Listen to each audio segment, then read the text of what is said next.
اسم ازل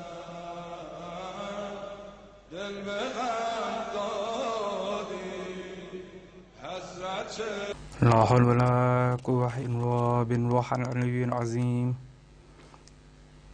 الحمد لله رب العالمين. الصلاة والسلام على سيد الأنبياء والمرسلين سيدنا ونبينا أبي القاسم محمد وآله الطيبين الطاهرين المعصومين المظلومين. अज़ीज़ान गिरामी, આજની આપણે આ ગુફ્તગુ ઇમામ હાદી અને ઇસ્લામની શહાદતની મુનાસબતથી આપણે જોઈએ કે પહેલા ઇમામથી લઈ અને પાંચમા ઇમામ, પહેલા ઇમામથી લઈ અને ત્રીજા ઇમામ, એટલે કે 5 પંચતનના હવાલાથી તો આપણી પાસે એક કુલ્લી અથવા કહી શકીએ કે અમુક માહિતી તો છે. આપણા લોકોની એક આશનાઈ છે પાક પંચતનના હવાલાથી, પરંતુ આપણે જોઈએ કે ચોથા ઇમામથી લઈ અને 11મા ઇમામ સુધી બહુ જ ઓછી માહિતી આપણા લોકો સુધી પહોંચી છે, અથવા કહી શકીએ કે પહોંચાડવામાં પણ કોતાહી થઈ છે. જ્યારે કે આ ઇમામોનો કિરદાર પણ એક ખૂબ જ અઝીમ કિરદાર છે. આ ઇમામોના કામો પણ એક બહુ જ અઝીમ કામો હતા, પરંતુ આપણે ત્યાં પાક 5 પંચતન અને ઇમામે ઝમાનાના હવાલાથી તો આમતોર પર આપણા બચ્ચાઓને પણ ઘણી બધી માહિતીઓ હોય છે, પરંતુ ઇમામ સજ્જાદથી ઇમામ હસન અસ્કરી અલૈહિ સલામ સુધી બહુ ઓછી માહિતી હોય છે. અને એમાં પણ આપણે જોઈએ તો ઇમામ સજ્જાદ અલૈહિ સલામના હવાલાથી પણ થોડી ઘણી માહિતી હોય છે, કે જેમ કે કારબલા પછી એમની ફાલિયત. એ જ રીતે ઇમામ મોહમ્મદ બાકીર અલૈહિ સલામના હવાલાથી પણ થોડી ઘણી માહિતી હોય છે. ઇમામ સાદિક અલૈહિ સલામના હવાલાથી તો એમના દર્સ મશહૂર છે જ. એ જ રીતે ઇમામ મૂસા કાઝિમ અથવા ઇમામ અલી રઝા અલૈહિ સલામ, કે એમના બારામાં તો ઘણી બાબતો આપણી પાસે છે. પરંતુ ઇમામ મોહમ્મદ તકી અલૈહિ સલામ અને ઇમામ અલી નકી અલૈહિ સલામ, એટલે કે 9મા ઇમામ અને 10મા ઇમામ અલૈહિ સલામના હવાલાથી અગર આપણે વાત કરીએ તો અહીંયા એક જેને કહેવાય કે ઇન્ફોર્મેશનની ખૂબ જ કમી મહેસૂસ થઈ રહી છે, કે આપણા જવાનોને, આપણા બચ્ચાઓને આ 2 ઇમામોના બારામાં બહુ જ ઓછી ઇન્ફોર્મેશન છે. એનો મતલબ એ હરગીઝ નથી કે આ 2 ઇમામોના કામ એ સામાન્ય હતા. ના, આ 2 ઇમામોના કામ એ ખૂબ જ અઝીમ કામ હતા, ખૂબ જ મુહિમ કામ એમણે અંજામ આપ્યા પોતાની જિંદગીમાં. અગર આપણે 9મા ઇમામ અલૈહિ સલામની વાત કરીએ તો એમના બારામાં ફક્ત એક જ જુમલા સાથે હું વાતને આગળ વધારીશ, અને ઇમામ હાદી અલૈહિ સલામની આ જે શહાદત છે તેમની મુનાસબતથી આપણે એમની જિંદગીના બારામાં અમુક વાતો કરશું. 9મા ઇમામના બારામાં એક જ જુમલો કાફી છે એમની જિંદગીને સમજવા માટે, કે એમની શહાદત 25 વર્ષની ઉંમરે થઈ. આપણે વિચારીએ કે ઠીક છે, એ સમયે ખંદકો ખૈબર જેવી મહાન જંગો નહોતી, કરબલા જેવો વાક્યો બરપા નથી થયો, પરંતુ દુશ્મને એવું તો શું જોયું કે ઇમામ અલી સલામને 25 વર્ષની નાની ઉંમરમાં શહીદ કરવામાં આવ્યા. 25 વર્ષની નાની ઉંમરમાં શહાદત એ વાતની સાબિતી છે કે ઇમામ અલી સલામના કામથી દુશ્મન ડરી રહ્યો હતો, દુશ્મનને ડર હતો કે કંઈ તખ્તા પલટ ન થાય, કંઈ ઇન્કલાબ ના આવી જાય. એ જ રીતે આપણે જોઈએ ઇમામ અલી નકી અલૈહિ સલામની જિંદગીને જોઈએ તો ઇમામ અલી નકી અલૈહિ સલામની તો હજી ઇમામતની શરૂઆત પણ નહોતી થઈ, એટલે કે એ હજી માત્ર 6 વર્ષની ઉંમરના હતા. 6 વર્ષની ઉંમરે જ તે એમની ઉપર ઘણી બધી પાબંદીઓ મૂકી દેવામાં આવી હતી, ઘણી બધી નિગરાની રાખવામાં આવતી હતી કે એ શું કરી રહ્યા છે, ક્યાં જઈ રહ્યા છે અને એમની એક્ટિવિટી શું છે. જ્યારે 8 વર્ષની ઉંમરે ઇમામ અલી નકી અલૈહિ સલામ પહોંચ્યા ત્યારે ઇમામ મોહમ્મદ તકી અલૈહિ સલામની શહાદત થાય છે, અને આ નાની ઉંમરમાં એમને ઇમામતનો મનસબ મળે છે. અહીંયા એક બીજો નુકતો પણ કહી દઉં કે ઇમામે ઝમાના અલૈહિ સલામની ઇમામતના હવાલાથી જે કાંઈ સવાલો છે કે જેને આપણે અલગ અલગ દલીલોથી જવાબ આપીએ છીએ કે આટલી નાની ઉંમરમાં ઇમામતનો મનસબ કઈ રીતે મળી શક્યો, તો એમાંથી ઘણા બધા જવાબોમાંથી એક જવાબ એ પણ છે કે આવું પહેલી વખત નથી બન્યું કે ઇમામે ઝમાનાને નાની ઉંમરમાં ઇમામત મળી. હઝરતે ઈસા નબી ખુદાનો પણ વાક્ય મશહૂર છે કે બચપણમાં નબૂવત મળી. એ જ રીતે ઇમામ મોહમ્મદ તકી અલૈહિસ સલામની ઇમામત પણ નાની ઉંમરમાં હતી. અને એ જ રીતે 10મા ઇમામ ઇમામ હાદી અલૈહિસ સલામને પણ 8 વર્ષની ઉંમરે ઇમામતના મનસબ પર પહોંચ્યા.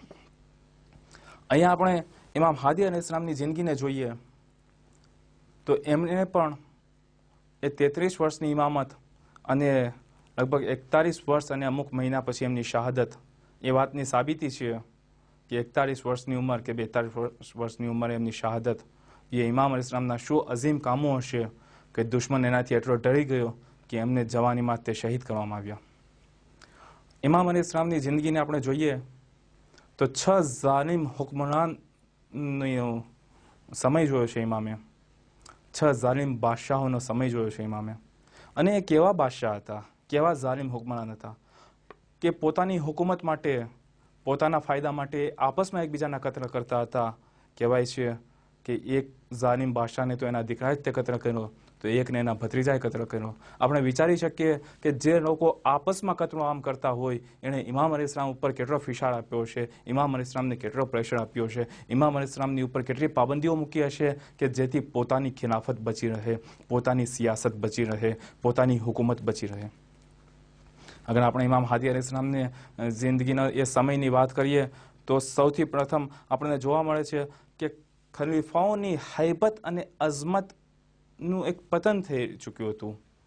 એટલે કે આ નાની ઉંમરમાં, આ બહુ જ ઓછા સમયમાં આપણે જોઈએ કે 6 ખલીફાઓએ હુકુમત કરી. એટલે કે ખિલાફત જાણે કે ફૂટબોલનો બોલ બની ગયો કે ક્યારેક આની પાસે તો ક્યારેક આની પાસે. એક ખિલાફત એક ફૂટબોલના બોલની જેમ ફંગોળાઈ રહી હતી. આવા સમયે જ્યારે પણ એ ખિલાફતની ખિલાફ મુખાલફત કરવામાં આવતી હતી ત્યારે આ દરેક લોકો ફરી પાછા એક થઈ જતા હતા અને ત્યારે દરેકનો અવાજ એક હતી. બીજી વાત કે એ સમયના દરબારીઓ, એક સમયના હુકમરાન શરાબ અને શબાબની અય્યાશીઓમાં સારી સારી રાત વિતાવતા હતા. અને એવો સમય હતો કે જ્યારે જુલ્મ અને અત્યાચાર એક ઉરૂજ ઉપર પહોંચી ચૂક્યો હતો. બૈતુલમાલની સરેઆમ લૂંટ થતી હતી અને એ જ બૈતુલમાલથી અય્યાશીઓ કરવામાં આવતી હતી. હા, એ સમયે અરબી નહેઝતનો પણ ફેલાવો થયો, પરંતુ જોવે એવી કામયાબી ના મળી. એના પણ ઘણા બધા કારણો છે, જેમ કે પ્રોપર પ્લાનિંગની કમી હતી. તો બીજી તરફ અગર આપણે જોઈએ તો જ્યારે એ જ તે નહેઝતમાં સામેલ લોકોને પોતાની મોત દેખાતી હતી ત્યારે પોતાના રહેબરને છોડી અને ભાગી જતા હતા.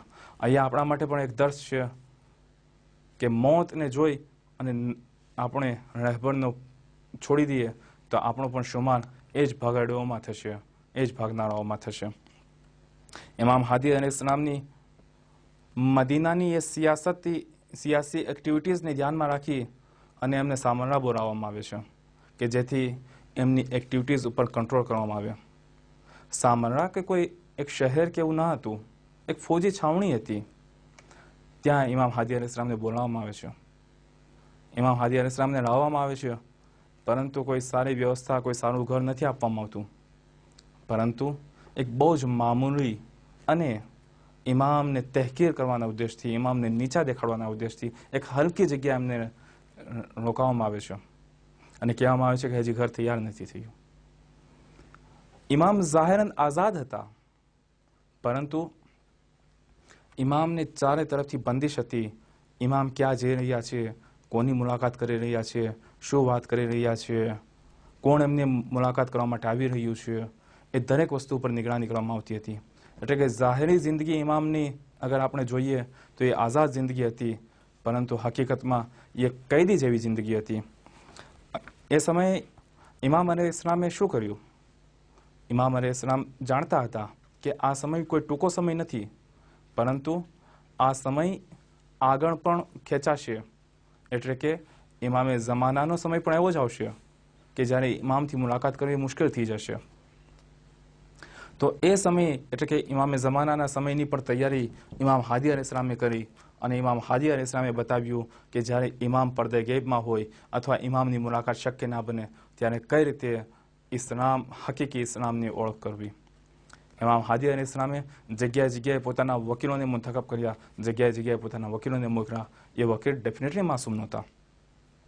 પરંતુ એ વકીલોને અલગ અલગ શહેરોમાં મોકલ્યા કે જેથી ખુમ્સ, ઝકાત, નાઝર, હાદિયાને જમા કરે, ઇમામ સુધી પહોંચાડે, ઇસ્લામી અહેકામાતને બયાન કરે, અકાયદે ઇસ્લામને બયાન કરે, લોકોના સવાલોના જવાબ આપે. તો આજે અગર કોઈ સવાલ પૂછીએ કે ભાઈ ઇમામે ઝમાનાની ગૈબતમાં કોણ છે કે જેની તરફ આપણે રજૂ કરીએ, ઇમામ હાદી અલૈહિસ્સલામે બતાવ્યું કે જે ફકીહ છે, એ કે જે ઇસ્લામને જાણે છે.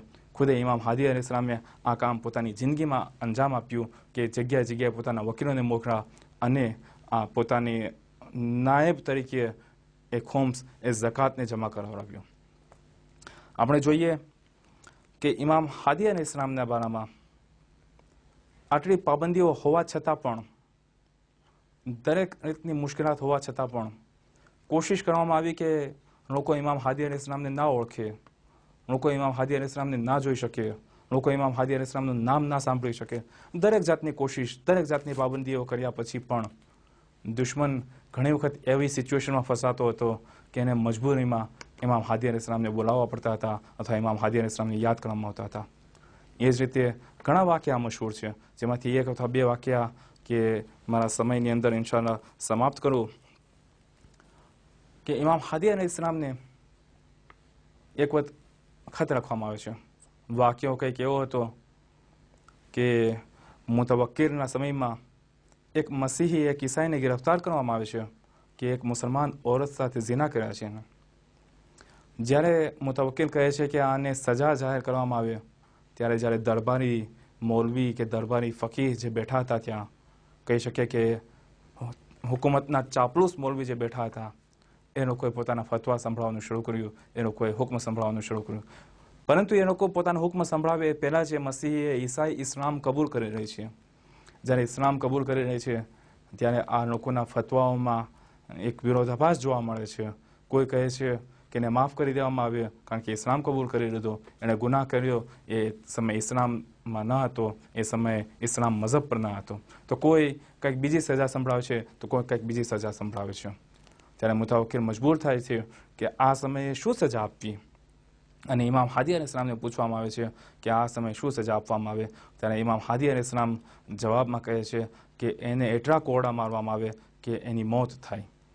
જ્યારે આ સજા સાંભળવામાં આવે છે ત્યારે લોકોમાં એક અચરજ પેદા થાય છે અને મુતવક્કિલને કહેવામાં આવે છે કે ઇમામ અલૈહિસ્સલામથી પૂછવામાં આવે કે કઈ આયત, કઈ રિવાયતના આધારે તમે આ ફતવા આપો છો, કઈ આયત, કઈ રિવાયતના આધારે તમે આ હુકમ આપો છો, તમે ક્યાં આધારે કીધું કે આને આટલા કોરડા મારવામાં આવે.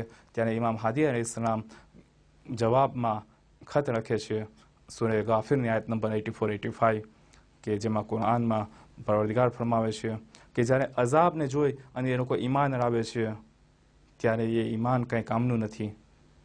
અઝાબને જોઈ અને ઈમાન લાવવું કોઈ કામનું નથી. એટલે કે તમે અગર મુસલમાન થઈ ગયા એનો મતલબ એ નથી, તમે અગર મુસલમાન છો, તમે અગર ઇસ્લામ ઉપર છો, એનો મતલબ એ નથી કે તમને ગુનાહ કરવાની છૂટ આપી દેવામાં આવી છે. ના, ગુનાહની સજા સજા જ છે. પરંતુ જ્યારે જોયું મુતવક્કિલે કે દરબારી ચાપલુસ મૌલવીઓના ફતવાઓમાં વિરોધાભાસ છે, ત્યારે એની ઇમામની મદદ લેવાની જરૂર પડી. આપણે પણ જોઈએ કે અગર એ સમયના ચાહે દરબારી મૌલવી હોય કે આજના સમયના દરબારી મૌલવી હોય, અગર એની પાસેથી મશવરો લેવા જશું તો હંમેશા એ મશવરો ખોટો જ હશે. આપણે જોઈએ કે જે ઇસ્લામે ના ફેરવનાર આલિમે દીન હોય, હંમેશા એનાથી આપણે મશવરો કરીએ, હંમેશા એનાથી આપણે પૂછીએ અને આપણા સવાલોને રજૂ કરીએ કે જેથી આપણને સાચો મશવરો મળી શકે. એ જ રીતે આપણે જોઈએ બીજો એક વાક્યો ઇમામ હાદી અલૈહિસ્સલામનો કે મારો સમય બહુ જલ્દી સમાપ્ત થઈ રહ્યો છે. ઇન્શાઅલ્લાહ એક વાક્યો અને આપની જહેમત તમામ કરીશ ઇન્શાઅલ્લાહ. ઇમામ હાદી અલૈહિસ્સલામથી એક બીજો વખત સવાલ કરવામાં આવે છે. વાક્યો કંઈક એવો છે કે મુતવક્કિલ બીમાર પડ્યો અને એણે મન્નત માની. એની મન્નત એ હતી કે અગર હું સાજો થઈ જઈશ, અગર હું આ બીમારીમાંથી બહાર નીકળી જઈશ તો એક કસીર તાદાદમાં દિનાર એટલે કે સોનાના સિક્કા રાહે ખુદામાં સદકો આપીશ. અને એ બીમારીમાંથી સાજો થઈ જાય છે. ફરી પાછા ત્યાંના દરબારી મૌલવીઓને પૂછવામાં આવે છે કે મારી મન્નત આ હતી, મેં મન્નત માની હતી કે હું કસીર તાદાદમાં દિનાર આપીશ. દિનાર આપવું તો મુશક્કસ છે કે શું આપવું છે, પરંતુ કેટલા દિનાર આપવા એ મુશક્કસ નથી. જવાબ આપવામાં આવે કે કેટલા દિનાર આપવામાં આવે ત્યારે અલગ અલગ જવાબ આપવામાં આવે છે. ફરી એ જ વિરોધાભાસ અને ફરી પાછા ઇમામને યાદ કરવામાં આવે છે અને ઇમામ અલૈહિસ્સલામ જવાબમાં કહે છે કે 83 દિનાર આપવામાં આવ્યા. જ્યારે ફરી પાછી એ જ વાત આવે છે કે આ કયા આધારે કહેવામાં આવ્યું, ત્યારે ઇમામ અલૈહિસ્સલામ સૂરે તૌબાની આયત નંબર 25 જણાવે છે કે જેમાં પરવરદિગાર ફરમાવે છે કે અમે તમને કસીર મકામાત પર મદદ ફરમાવી. એ કસીર મકામાત ક્યાં હતા કે જે પૈગંબર ઇસ્લામ અલૈહિસ્સલામની જંગ અથવા તો એવી મોટી ઘટના કે જે 83 ઘટના હતી. ઇમામ અલૈહિસ્સલામ કહે છે કે પરવરદિગારે કસીર શબ્દનો અહીંયા ઉપયોગ કર્યો છે કે કસીર મકામાત પર અમે તમારી મદદ ફરમાવી. અને એ મકામાત કેટલા હતા, એ કેટલી ઘટનાઓ હતી, એ 83 ઘટના હતી. તો અહીંયા કુરાનથી ઇસ્બાત કરે છે કે જ્યારે કસીર તાદાદમાં દિનાર આપવાની વાત કરી છે તો 83 દિનાર આપવામાં આવ્યા. આ રીતે ઇમામ હાદી અલૈહિસ્સલામ કે જેની એટલી પાબંદી મૂકવામાં આવી હતી, એટલી એમની ઉપર બંદિશ હતી કે ઇમામ હાદી અલૈહિસ્સલામનું કોઈ નામ ના લે, કોઈ એમના ચહેરા મુબારકને ના જોઈ શકે, કોઈ એમનાથી મુલાકાત ના કરી શકે, કોઈ એમને યાદ ના કરે. પરંતુ એ ઝાલિમ બાદશાહ પણ મજબૂર થઈ જતો હતો ઇમામ હાદી અલૈહિસ્સલામને યાદ કરવા માટે. હવે આપણે જોઈએ કે ના ફક્ત આ ઝાલિમ બાદશાહોના સવાલોના જવાબ, પરંતુ એ જ ઇમામના જમાનામાં ઘણા નવા નવા ફિતના અને ઘણા અજીબો ગરીબ અકાયદ પણ ફેલાણા. જેમ કે કોઈનું કહેવાનું હતું કે ખુદા જિસ્મ ધરાવે છે, તો કોઈનું કહેવાનું હતું કે ખુદા જે છે આપણી ઉપર જબર કરે છે, કે આપણે જે કાંઈ કામ કરી રહ્યા છીએ આપણે નથી કરતા, પરંતુ ફક્ત અને ફક્ત ખુદા અંજામ આપી રહ્યા છે. તો કોઈનું બિલકુલ આનાથી ઉલટું કહેવાનું હતું. આ દરેક બાબતોના જવાબ ઇમામ હાદી અલૈહિસ્સલામ આપે છે અને રિવાયતમાં આ બધા જવાબો પણ મળે છે.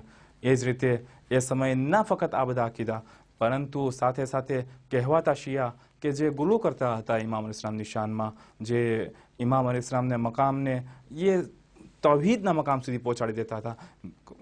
કે આજે પણ આપણે જોઈએ છીએ એવા લોકોને. અને અનફોર્ચ્યુનેટલી આપણામાંથી નથી અમુક લોકો ઘણી વખત નીચે બેસીને વાહ સુબહાનલ્લાહ પણ કરતા હોય છે આ બધી બાબતોમાં.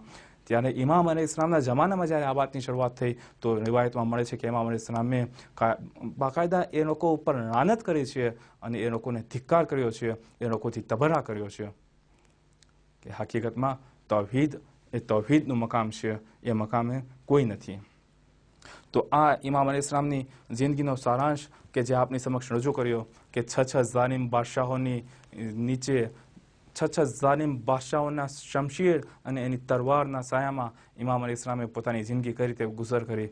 પરંતુ છેલ્લે એ સમય પણ આવે છે કે છઠ્ઠા ઝાલિમ બાદશાહનો સમય કે જ્યારે પાબંદીઓ એટલી હદે વધી ગઈ કે હકીકતે બહુ જ દુશ્વાર થઈ ગઈ જિંદગી, કે જેને કહી શકીએ કે ફક્ત અને ફક્ત આઝાદી એ નામની આઝાદી હતી, પરંતુ એમનું જીવન એક કૈદનું જીવન થઈ ગયું. હા અઝીઝો, અહીંયા હું એક વાત કહીશ કે ઇમામ હાદી અલૈહિસ્સલામના હવાલાથી કે તમારી જિંદગી ભલે એક કૈદીની જિંદગી ના હતી, પરંતુ કૈદી જેવી જિંદગી હતી. પરંતુ તમારા જજને જુઓ ઇમામ સજ્જાદ અલૈહિસ્સલામને, કે એમની તો જિંદગી હકીકતમાં કૈદીની જિંદગી હતી. આ ઇમામે હાદી, તમે ઝાહિરન તો તમે આઝાદ હતા, તમે ભલે કૈદી જેવી જિંદગી જીવી રહ્યા હતા, પરંતુ કેદખાનું તો ના હતું, તમને કોઈ કોડા મારવાવાળું તો ના હતું. પરંતુ એ ઇમામ હાદી અલૈહિસ્સલામ જરા તમારા જજ ઇમામ સજ્જાદ અલૈહિસ્સલામની જિંદગી જુઓ કરબલા પછી, કે જેની હકીકતમાં કેદખાનાની જિંદગી હતી, હકીકતમાં એમને કોડા મારવામાં આવતા હતા. હા, આ ઇમામ હાદી અલૈહિસ્સલામને જ્યારે દુશ્મન એમનાથી ડરી અને એમને ઝહેરથી શહીદ કરે છે, પરંતુ શહીદ કર્યા પછી એ જ ઇમામ હાદી અલૈહિસ્સલામને એમના પોતાના ઘરમાં દફન કરવામાં આવે છે. હું કહીશ એ ઇમામ હાદી અલૈહિસ્સલામ ખુશનસીબ હતા. તમે ભલે તમારી શહાદત થઈ, એ બહુ જ ગમગીન વાક્યો હતો, એ એક બહુ જ મોટી મુસીબત હતી ઉમ્મત ઉપર, પરંતુ તમને કમસે કમ તમારા ઘરમાં શહીદ કર્યા પછી દફન તો કરવામાં આવ્યા. એ ઇમામ હાદી અલૈહિસ્સલામ, હા 10 મુહર્રમ સન 61 હિજરીમાં આવો અને જુઓ કે કઈ રીતે ઇમામે હુસૈન અલૈહિસ્સલામને શહીદ કરવામાં આવે છે. હા, ઝહેર આપીને શહીદ નથી કરવામાં આવતા, પરંતુ કુંદ ખંજરથી શહીદ કરવામાં આવે છે. એ રીતે શહીદ કરવામાં આવે છે કે આપણે ત્યાં કોઈ હૈવાનને પણ એ રીતે ઝિબ કરવામાં નથી આવતા. અને ન ફક્ત એટલું જ, પરંતુ ઇમામ અલૈહિસ્સલામની લાશ ઉપર ઘોડાઓ દોડાવવામાં આવે છે અને બેગોનો કફન ઇમામ અલૈહિસ્સલામની લાશ કરબલાના મેદાનમાં એ તપતી ધૂપમાં, ઇન્ના લિલ્લાહિ વ ઇન્ના ઇલૈહિ રાજિઉન.